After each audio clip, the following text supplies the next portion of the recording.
തിക്കോടി ബീച്ചിൽ അധികാര കേന്ദ്രങ്ങൾ ഉണരാൻ 4 ജീവനുകൾ കടൽ എടുക്കേണ്ടി വന്നു. ഇനിയെങ്കിലും ഇവിടെ സന്ദർശനത്തിനെത്തുന്നവർക്ക് എന്തെങ്കിലും സുരക്ഷാ ക്രമീകരണങ്ങൾ ഒരുക്കുമോ? പാവപ്പെട്ട മത്സ്യത്തൊഴിലാളികൾ ജീവൻ പണയം വെച്ച് കടലിൽ ഇറങ്ങി തിരയിൽപ്പെട്ടവരെ കയ്യിലേറ്റുമ്പോഴേക്കും 4 പേരുടെ ജീവൻ നഷ്ടമായിരുന്നു. ഒരാളെ ജീവിതത്തിലേക്ക് തിരികെ കൊണ്ടുവന്നു. രക്ഷപ്പെട്ട ജിൻസി പറയുന്നത് ഇങ്ങനെയാണ്: ഞങ്ങൾ കടലിൽ ഇറങ്ങി 5 പേരും ഒരുമിച്ച് കൈകോർത്ത് പിടിച്ചു ആഞ്ഞടിച്ചു വന്ന തിരമാലകൾക്ക് മുമ്പിൽ കടലിലേക്ക് വീണു. ഞങ്ങൾ നീണ്ടി എങ്ങോട്ടും പോവാൻ കഴിയുന്നില്ല.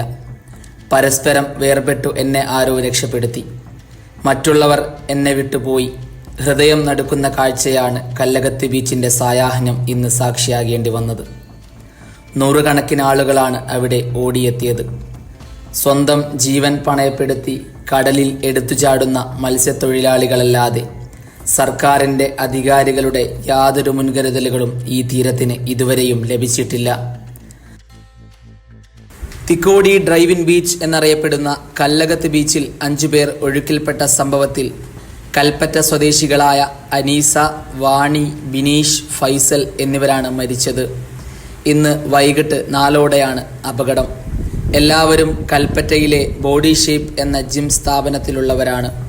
26 പേരടങ്ങുന്ന സംഘം തിക്കോടിയിലും അകലാപ്പുഴയിലും വിനോദയാത്രയ്ക്ക് എത്തിയതായിരുന്നു.